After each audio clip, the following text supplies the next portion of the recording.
Jackson Radio Show. All right, everybody, we got that fake news to be talking about here on the Kevin Jackson Show, KJRadio.com. By the way, if you are new to the program, you want to check me out, I got books out there. The Big Black Lie. It's available on Kindle or whatever they call it, electronically. I don't have any more in print. Then we have Sexy Brilliance, where I've laid out quite a few things that you're starting to see now. And then finally, my third book, which is Race Pimping. You can get it at racepimping.com. Check it out. Movie coming out on March the 9th. I'm sorry, September the 7th. Why did I say March the 9th? Seriously, why did I just say March the 9th? That's when you know your brain's like, boop, boop. Yeah, September the 7th, March the 9th. What the heck is March? There is nothing significant about March the 9th. And I just said that. And now I'm saying it a bunch to you people. You're going, Kevin, you should do something on March the 9th. September the 7th of this year. Bleeding Blue. Check it out, bleedingbluemovie.com. Yes, getting into the film business. Yeah, yes, Rochester and I decided we wanted to do more with our money. So we're getting into the film business. Next, we're going to start a winery. Now it's a great film. You're going to love Bleeding Blue. I promise you, it's going to be groundbreaking, earth-shattering, and all of that. And comes out after Denzel's second movie. Denzel's got a remake of, not a remake, but a sequel to The Equalizer. Which, I got to tell you, I would have loved to have been the guy, Robert Taylor, in The Equalizer. That's my role right there. Yeah.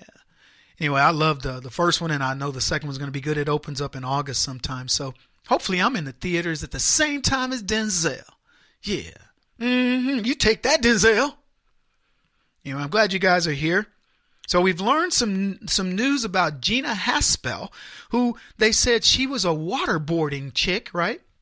She's now going to head the CIA, a female, first female to be put in charge of America's clandestine agency known as the Central Intelligence Agency, and the Democrats are fighting. She's a waterboarder. She's a terrorizer of people. And so, they're, she's bad news, this, that, and the other. And then they go, oh, geez, no, it turns out she wasn't involved in a waterboarding cover-up. We talked about it. I thought she was too, because that's what I was told. But as I tell you guys all the time about this program, only believe my opinions. See, I was told that Gina Haspel was she wrote the memo for the Gonzalo Rodriguez dude who she worked for. And she wrote the memo about waterboarding to delete the files or whatever involving that. Now, I watched him on a special about the CIA. And I watched him say with his own mouth, I ordered those tapes to be destroyed. I thought to myself, dude, I love you. This is a guy that said, I'm not going to leave it a chance. I want them destroyed. So he did. But somehow they were trying to put Gina Haspel as the person who did it. And, this is the Democrats. They don't care. So what? It's a first woman who would be the CIA director. She's being appointed by Trump. If Barack Obama had appointed her, they would have been lauding her. Even if she waterboarded, they would have been, well, everybody's got a few things in their past, but, if President Obama has faith in her, so do we. And you would have had a completely different narrative. See, that's what I don't like about the left. Completely different narrative. If you had said to me, Barack Obama's appointing Gina Haspel, here's her record, she's responsible for having waterboarded terrorists, I would have been, you know what? That's a feather in her cap as far as I'm concerned.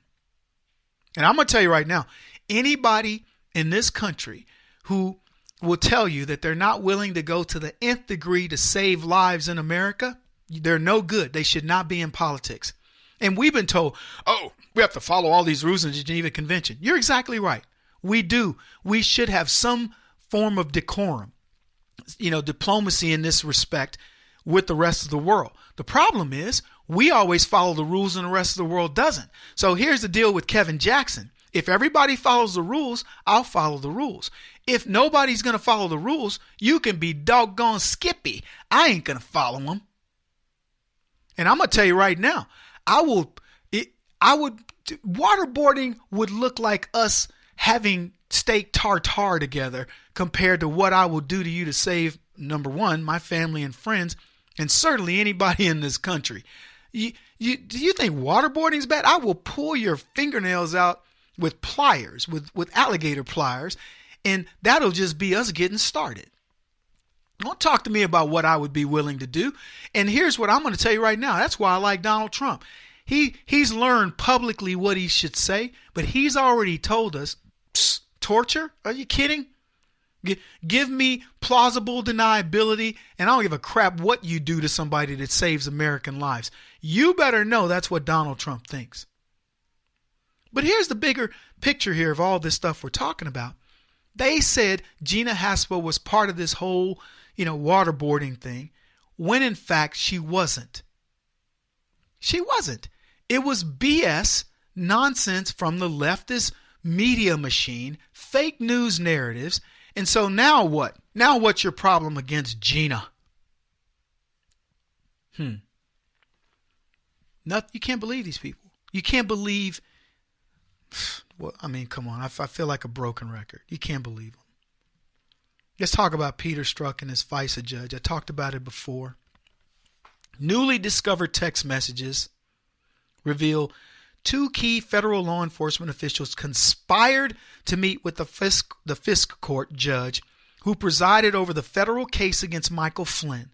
The judge, Rudolph Contreras, was recused from handling this case days after accepting the guilty plea of President Trump's former national security advisor, who was charged with making false statements to federal investigators.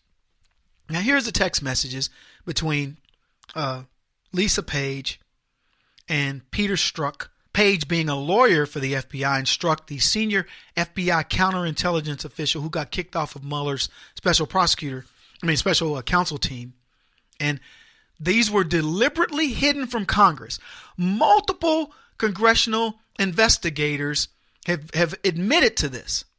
Now, in the messages, Strzok and Page, who obviously had been having this romantic affair, discuss Strzok's personal relationship, his personal friendship with Contreras, and how they were going to leverage that relationship in ongoing counterintelligence matters. Now, here's what the text says. Rudy is on the FISC! Exclamation point. Page excitedly text to Strzok, and that was on July 25th of 2016. Did you know that? Just appointed 2 months ago. Strzok's response: I did. I need to get together with him. Then the next one.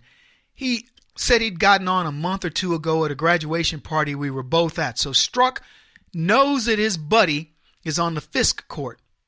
Now, he got appointed May 19th of 2016, and we got that from federal records. Now, they schemed, I'm talking about Lisa Page and Strzok, then schemed in order to get this set up with Rudy.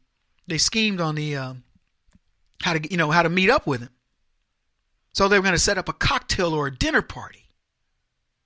So they could, and part of it was they wanted to speak to Contreras without arousing suspicion. Now here, I'm going to give you the actual text messages as to how this came to be. So and I'm going to read this. Redacted, suggested a social setting with others would probably be better than a one-on-one meeting. That's what Strzok texted to Page. Then he says this: I'm sorry, I'm just going to have to invite you to that cocktail party. She fires back: have to come up with some other, Strzok added this, have to come up with some other people cover for action, some other work people cover for action. So they're wanting to orchestrate an event where they had multiple people there where it would look like, oh, hey, we just happen to have this little gathering. It's no big deal. So Page responds, why more? 6 is perfectly fine. 6 is a perfectly fine dinner party. Now, I don't know if this dinner party happened, but here's what I'm telling you. These 2 members, very key figures in the FBI that have gone against Donald Trump and kicked off of a special counsel's investigation and so on and so forth. We now get this, I think it's a smoking gun that says they're conspiring to meet with a FISC court judge, and we already know all the dossier crap and all these other things. This is what these guys are conspiring to do. Now, look, I don't know how all the special counsel crap and all that stuff works. But come on, seriously? How much more do we need to know? We got McCabe. We got Strzok and Page. We got Comey lying. If they, look, connect those dots alone, and who else in the FBI goes down? And let me tell you, folks, there are people inside this organization that so want to see this just over. They want to see these guys get justice. They've watched how they've done things. They don't agree with, whether they agree with them politically or not, they don't agree with how they've impugned the reputation of every member of the FBI, and they're sick of it. And you watch what happens next. Kevin Jackson on the Black Sphere Radio Network. Do you owe back taxes to the IRS or state? The secret to avoiding the IRS nightmare is to seek professional representation. My friends at Security Tax Associates provide the most cost-effective and ethical representation in the industry while helping to avoid seizures, levies, and wage garnishments. Security Tax Associates is here to ensure that the appropriate steps are taken to permanently eliminate any possibility of future tax burdens once and for all. For a free, no-obligation consultation, contact Security Tax Associates, 844-779-4177. That's 844-779-4177. 844-779-4177. Or visit them at securitytaxassociates.com.